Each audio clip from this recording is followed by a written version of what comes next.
Right now, a lot of people are having the same feelings.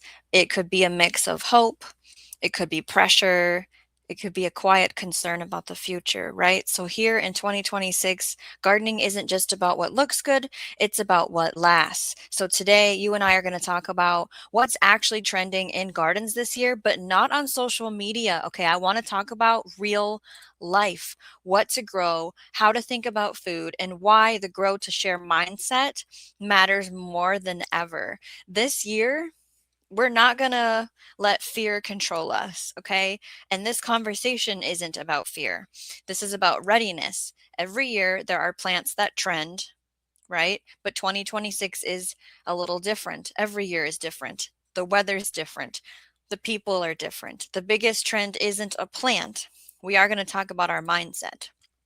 People can be asking ourselves when we're talking about planting our gardens, will this actually feed me? Can I rely on this? And can I grow enough where I might be able to help someone else too? Why do you want to garden? Tell me in the comments. Maybe it's food. And there's a lot of ways that we could talk about why we want to garden because of food. Is it savings for your money, your hard earned cash? Is it peace of mind or is it something else? Let's have a conversation. Drop yours in the comments below. Getting into the trends. Trend number one, calorie gardening. One of the biggest trends that I want to see is getting into calorie crops. Not because they're exciting, but because they work, right? If we went through history and we talked about survival through things with our ancestors, it was our calorie crops. So this can look like potatoes, sweet potatoes, taro, winter squash, dry beans, lentils, cowpeas, fava beans, corn, whether it's dent corn, your corn to make something out of that you grind. Our nuts are a wonderful fat and protein. Our seeds, of course, mushrooms. Now you can dry those to store those long term. And cabbages, we all have heard and seen their storage ability. They're something that we can make meals out of. Now you know what you can eat and can't eat. I am not a health nutritionist. If you have something on this list that you can't grow where you live or you can't eat, then it's not for you, right? I don't know what we do in Jamaica, for example. I'm over here in zone 5A in Minnesota. So the reason I'm speaking about those calorie crops is I'm familiar with them. They store well, they stretch meals, they turn gardens into pantries. So what is on your calorie crops list? Now, I don't grow taro here. That was one that I hear about over in Florida from South Florida Sunshine Tropicals. She has a whole different list of what her calorie crops would be. So you can check out her channel to see what she's talking about for trending in 2026 for the garden. Trend number two, don't forget to tell her Shawnee Grows sent you. The fast food from the garden, because this is another huge thing that I want to see about having our fast harvest food. Because when life feels uncertain, waiting for 4 months to harvest feels impossible. Now we have our set it and forget it crops like our garlic, like our potatoes, but let's get into what's quick. Lettuce, kale, chard, arugula, microgreens, mizuna, bok choy, chives, radish, green onions. Our fresh greens can change our mood as much as our nutrition as well. If you can eat these things, again, you know your body more than I do, right? Fast crops keep people going. They keep beginners gardening. They remind you that food doesn't have to come from a store. So, what's the fastest thing you've ever harvested from your garden? I do say for perennials, it's chives. And then for something that I planted the seed for, it is the radish. I mean, 30 days, come on, right? We are so close to 1,500 gardeners. So if you are growing with me this year, hit the like, hit the subscribe. We're going to keep having conversations. Trend number three I want to see is don't forget about our perennial food systems. Beginner gardeners, plant some perennials, right? Stop thinking about one season at a time. We can plant something now to then harvest from it year after year after year for future generations. It's dependable. It's things like your berries. There's different herbs and flowers that come back as perennials. They come back every single year. Your fruit trees, right? Asparagus and rhubarb are super popular where I live in Minnesota. They are your future food. You plant once and they show up for you year after year. Dare I say, it's a lazy gardening method, right? They are your hope. You don't have to replant them. So you tell me, what's your perennial wish list? You know, this season I want to put in more plum trees and hazelnuts and maybe some cranberries to add to what we already have. Before we jump to the next part, we're going to pause for just a minute and we're going to talk about how this channel stays alive and growing. I am not backed by a company or a sponsor. The channel is supported directly by you, your like, your comment, your share, subscribing, inviting other gardeners in. We also have memberships. They do start at just $1, and that dollar does generally matter because it allows us to buy different seed varieties to feed our family here. It can allow us to invest in tools to then talk about on the channel. Like in our wish list, we have a hydroponic system that we want to try out for our winter growing indoors in the kitchen. I thought that would be a good place to put it. And it allows us to purchase books for research and honest review. So we do have a book review coming up in February. I'm getting the book in January, so that's why the review is coming out in February. Our members will get extra content and discussions around that. As a member, you do get updates on our indoor plants because we are growing right now in the winter.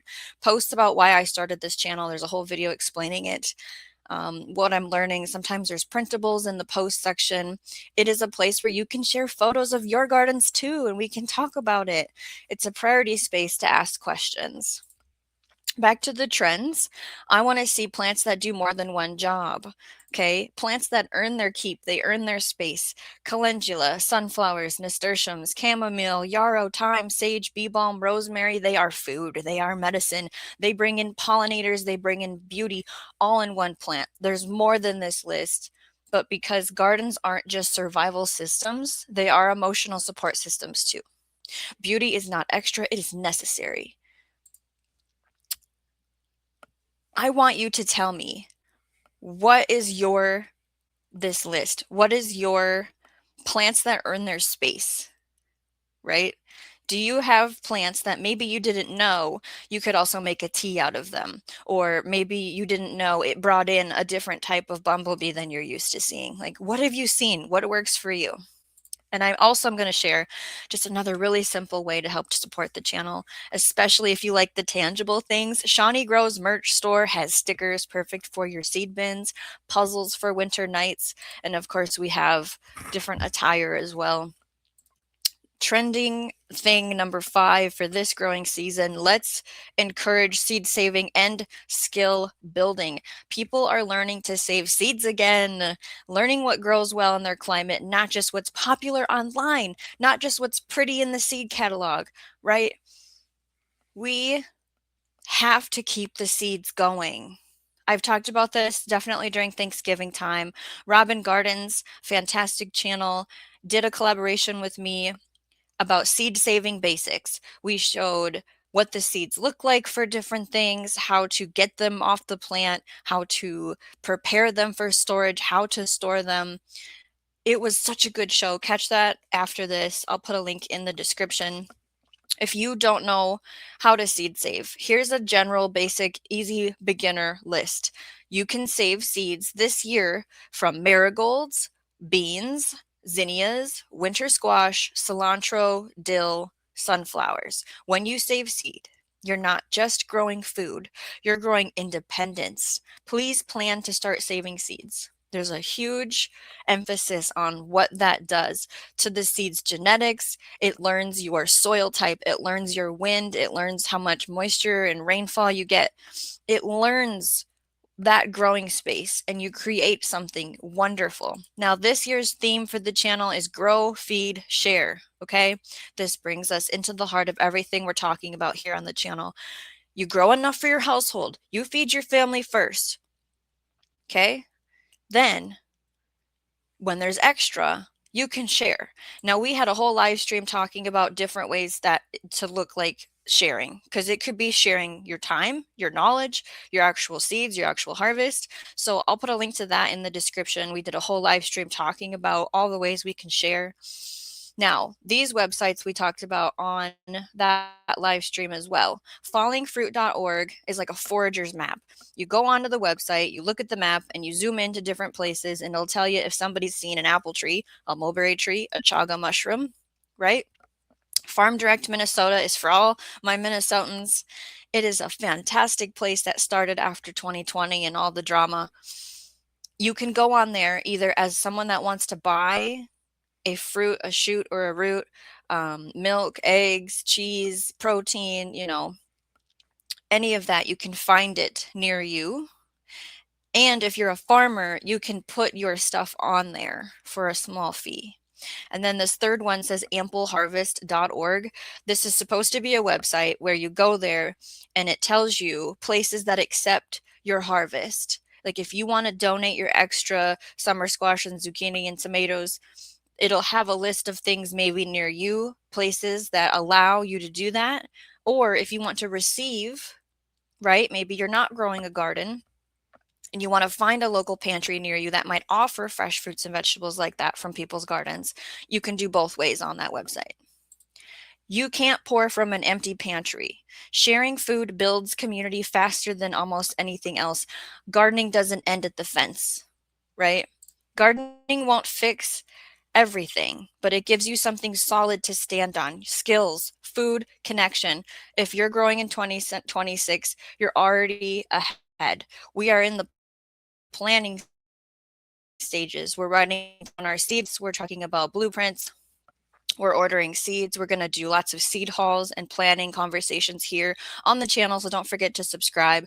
If you've learned something new, please share it with another gardener. The more of us restoring the ground beneath our feet, the cleaner our food and water become for everyone. So thank you for gathering around together today. Keep creating, keep experimenting, keep growing every day in every way.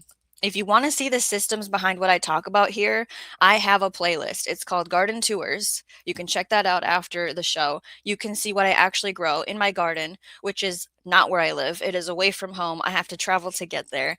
And if you want to check out our most viewed live streams, Gardening Won't Save You was one of them. What is vermiculture? And Surviving the Hunger Gap, which is a great conversation for right now.